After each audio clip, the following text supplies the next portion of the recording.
Hey, I'm Brandon. And I'm Dimari. And we're Side by Side. On behalf of Side by Side, just a quick note before the show begins. We created this platform for people to share their stories and perspectives on a wide range of topics. We just want to let you know that the views and opinions expressed by guests on the show do not necessarily reflect those of our own. And now, enjoy Side by Side podcast. Hi, I'm Dimari. And I'm Brandon. Before the show begins, please subscribe, like, comment, and share with a friend.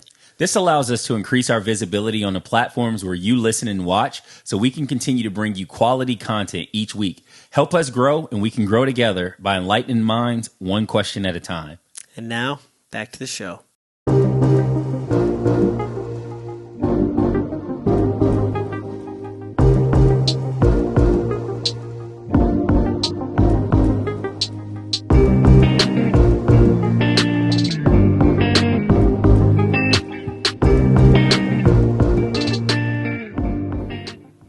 Hey, welcome back to Side by Side. We're here with our Side by Side extras. We're spending a little extra time with Raffi Andonian. He's a celebrity historian. Yes. We're going to talk about getting some history topics here for the subscribers.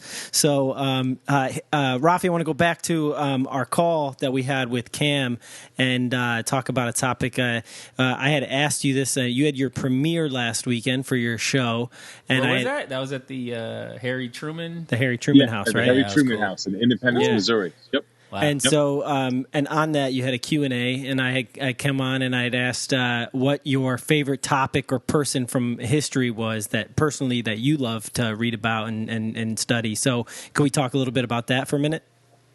Sure. And there are many people I love in history, but the one that stands out to me is George Wythe, and that's W-Y-T-H-E, but it's pronounced Wythe, George Wythe. And he was a guy that lived in 18th century, so you're talking late 1700s, Virginia. And he was did many things. As a guy of the Enlightenment, was curious in many intellectual things. And that's, as you know, I'm very intellectually curious in lots of topics, so I appreciate that. But what stands out to me the most, that makes him my favorite, is that he taught, personally, he was kind of the tutor to both Thomas Jefferson and John Marshall. Thomas Jefferson, of course, big revolutionary guy, was later the third president of the United States, author of the Declaration of Independence. And John Marshall was, among other things, the first significant, strong Supreme Court Chief Justice of the Supreme Court, established the role of the Supreme Court and that we still use today.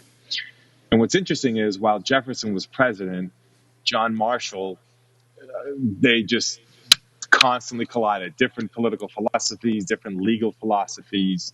They were big rivals, and they were both taught by the same teacher, George Wythe, when they were younger, but let's say college age, what we would call. And to me, that's so valuable, because that shows me that a guy like George Wythe, to him, teaching was not indoctrinating. It was not proselytizing.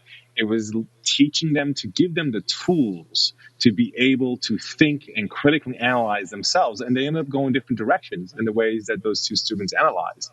But that tells me what a great teacher he was, because I hope that when I teach, I don't make everyone think exactly what I do, but I provoke them to kind of decide to learn more and take the branch that they decide to take and understand that there are different perspectives. And to me, that is just such an amazing, testament to who George Wythe was. Now, I'll add one more thing. If you go pull up the Declaration of Independence, just Google it, pull up an image of it, what you'll see is, of course, at the bottom of the document, you'll see a bunch of signatures, right? All the folks that signed it.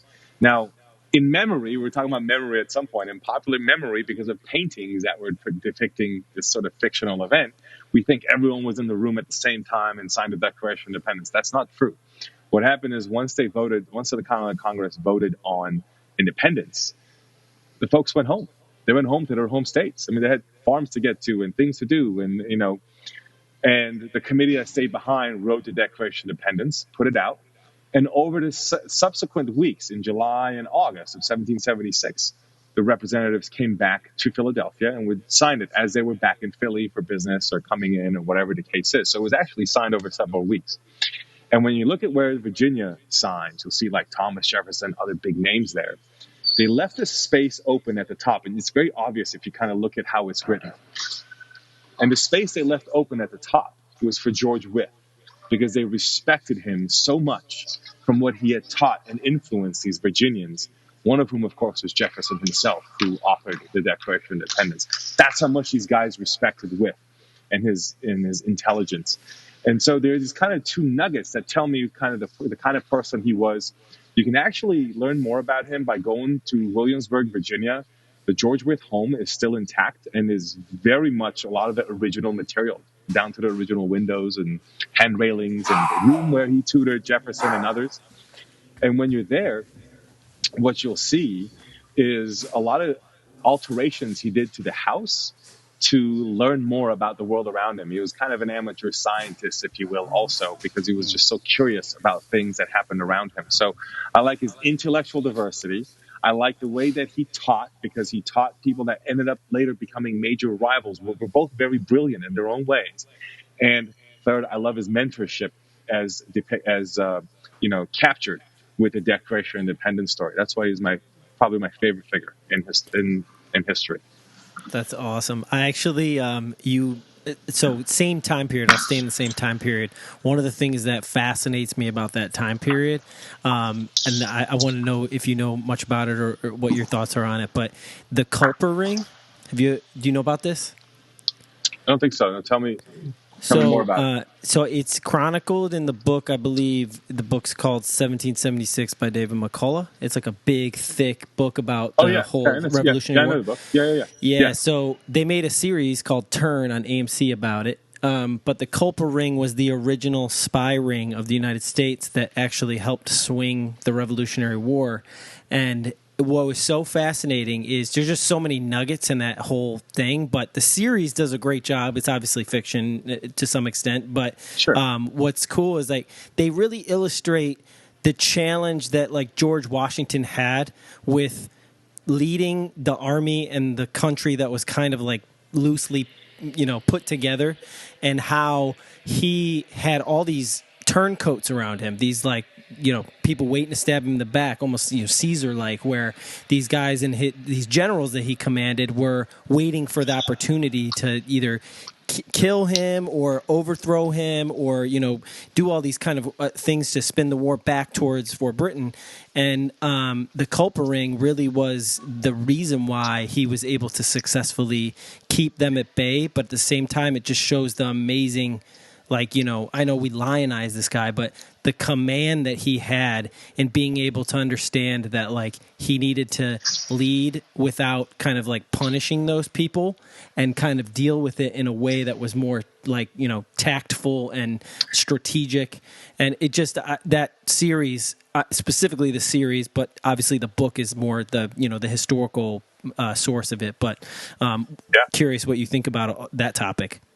I mean, I don't know enough about the topic to sort of dive too deep into it. As usual in history, I don't know everything, right? I mean, there's so much info. But I will say it's getting at, Washington definitely had great leadership skills, right? Mm. He wasn't the most intellectual. Doesn't mean he was stupid, but he wasn't as intellectual as some of his peers, like in Adams or Madison or Jefferson. But he had incredible leadership skills that came through, not just during the Revolution, but later as the first president. We take for granted when we look back that everything worked out the way it did. We don't understand in the moment the contingency. They don't know what's happening tomorrow the same way you and I don't know what's happening tomorrow. And they're obsessed with the infancy and the fragility of the country. They're worried about that because they do care about the posterity of what they leave behind. There is a consideration of legacy here. Now, I'll add, so you were talking about turncoats and such. Historians estimate that we think, maybe about 40% of citizens, so in this case, we're talking about white Americans, really supported the American Revolution. The other maybe 20% were neutral and 40% were opposed to it. Sometimes you hear the rough estimation, a third, whatever the case is. The point is that there's, we get swept up in the memory, the national narrative. Oh my God, it was so amazing and everyone was behind it. That wasn't true. That wasn't really true. They had to fight a political campaign, if you will, at home as well, right? And understandably so. I mean, some people, they saw a lot of benefits in staying in Great Britain. It wasn't this evil empire that we kind of portray now, but you kind of got to understand these different perspectives. And it was a civil war of sorts too. We think of the North and South and the Civil War later, but it was a civil war because it did split up families. It did split up brothers and households. And, it was a big deal. And Yeah. in all that, Washington too was really an incredible leader. It's a whole huge topic, but he really was. He had strong character, is what I would say, and the ability to lead. And there's so many places where this country would have gone completely off the tracks or become a kingdom or something like that he was able to hold together. Yeah, I mean, and the people around him, the time after the war even was over, they almost wanted him to be king, but he recognized that he could not do that, make that decision, and he absconded from it. He kind of tried to push it away, and I just find that so interesting that somebody is like able to do that with such great I'll point out, power behind them. Yeah, I'll point out two things that kind of help show. One, let's go to the revolution before we knew he'd be president and all that. Many times, Congress is sometimes willing to give him a lot more power than he was willing to take to make the war successful. And he dealt with a very kind of fumbling Congress that was not very functional in war resources and things like that, because he thought it was important to maintain those principles, because he saw what can happen if he started to take more and more power. Think about it. If you're in how many times in history you have a military leader that starts to take more and more political power, and now you have that concentration of power, and now they're sort of effectively, they're not a king per se, but they're kind of, the leader that doesn't get removed. Then that opportunity comes again, the second example, when he's president, as you point out, not just in the beginning of the presidency, Rizzo, but afterwards. The fact that he stepped down after 2 terms, remember, we think of 2-term limits today. That wasn't there back then. Right. He kind of established the understanding of 2 terms until later we put it in law in the 20th century. So it was not until much later. But after FDR, the point is that after FDR, he was in his 4th term. But that motherfucker would have kept going.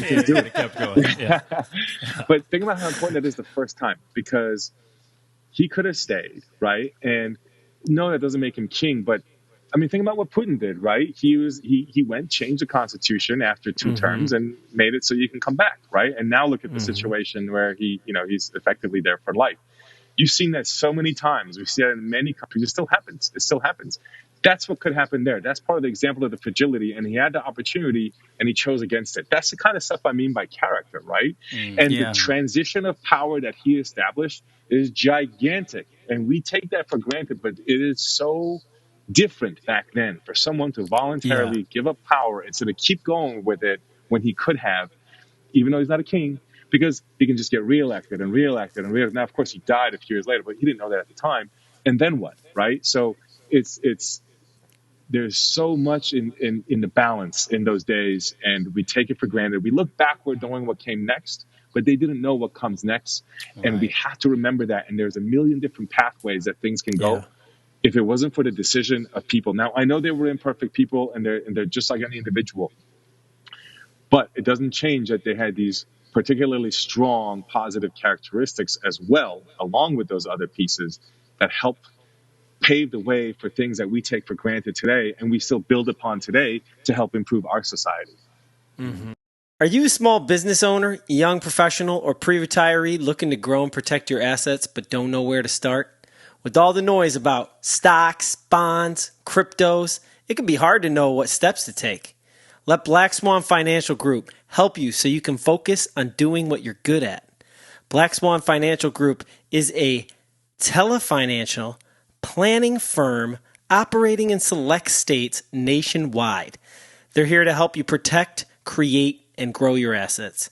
Visit BlackSwanFinancialGroup.com today to get your free consultation. Now back to Side by Side. Yeah. No, that's very powerful.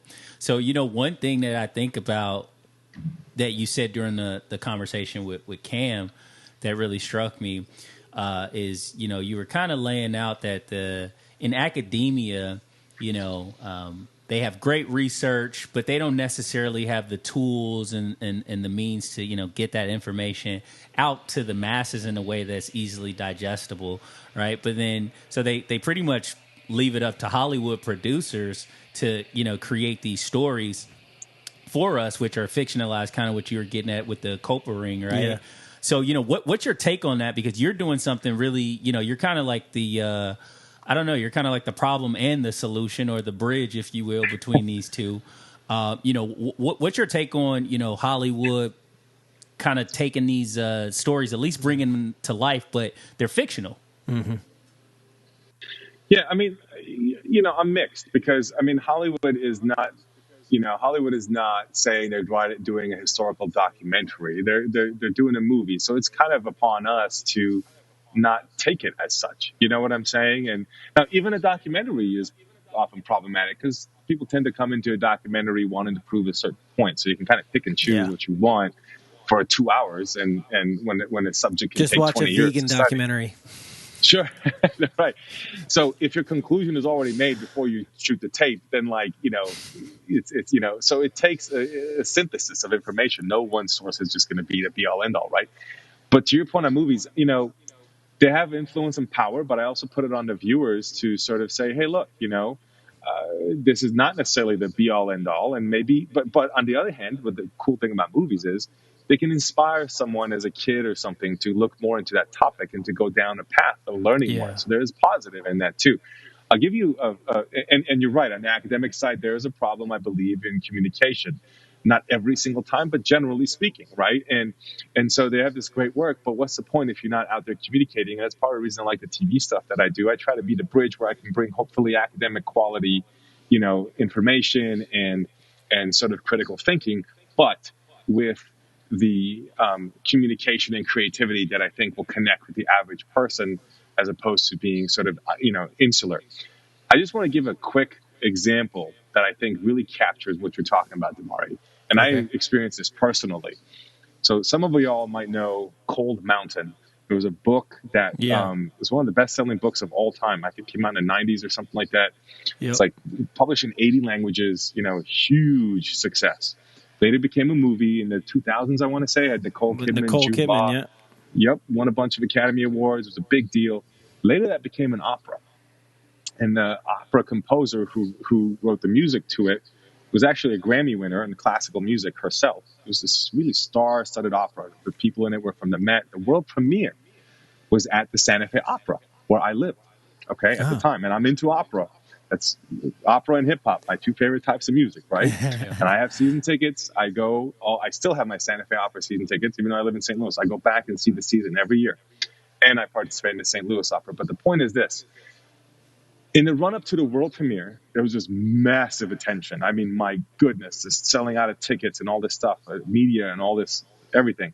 There was 6 months of various events leading up to the actual release.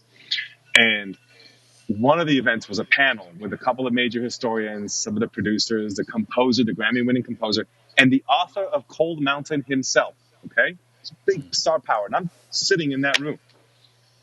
And what does the author of Cold Mountain say? I'm not a Civil War historian. I didn't write a Civil War story. I wrote Gulliver's Travels set in the Civil War. That's the story that I took. And it was fascinating to me because you watch that just because it's set in the Civil War, you might think it's a Civil War story. It's not. Yeah. It's Gulliver's Travels. It's a time-tested narrative that we're going to love. And I don't fault the guy for that. Many of the stories that we love are the same story formula that is kind of just reapplied in different ways. Opera actually does this. I've seen Beethoven set in 1930s Germany. Now, Beethoven has nothing to do with 1930s Germany, but part of the creative process is how do we take that and apply it here, right? He did the same thing. He took Gulliver's Travel, which he loved, and put it into Cold Mountain. Now, if you read or watch Cold Mountain knowing that, and if you know Gulliver's Travel, you'll be like, oh, wow, I see the parallels. So he's taking a narrative, and he's a storyteller. That's what he is. He just said it in somewhere else. So it's an example. The more you learn, the more you realize, oh, wow, I would have looked at that as a Civil War story, but it's not. It's Gulliver's Travels set in the Civil War. Spectacular opera, one of the best operas I've ever seen. The production was out of this world quality. But I always encourage people to remember that because you have to see what the intention of the person is. Now, they might, now when a Hollywood producer comes into the picture, they might kind of consult someone historical or whatever to try to get some of the right costumes or something like that. That's fine. But that's not the same as the material facts we're talking about and the overall narrative and or the debates over the narratives, right, that we're talking about. So remember that when you think of that. Remember Cold Mountain, because that's a wonderful example of what you're talking about, Dimari. Does that make sense? Did that kind of connect? Yeah. No, that's awesome. Thanks for adding that context. Before we move on, my perspective on what you asked and what I think about is I'm not necessarily against it, because if you think about the power of myth, like Joseph Campbell said, the power of myth, the narrative, the story power is what really helps teach people. And without that, you might have like the best facts or best, way of conveying the data, like you were saying on the podcast about a specific history story. But without that myth, that power of the narrative and the story, it doesn't necessarily have that staying power. Mm-hmm. And I think that's why I don't necessarily object to like the way Hollywood does it, because there's a lot of good examples of doing an actual historical story in a movie, in a show, or whatever, and it's done well and it's done with care, and it teaches the idea, but with a powerful narrative. I think of Band of Brothers is one of the best examples.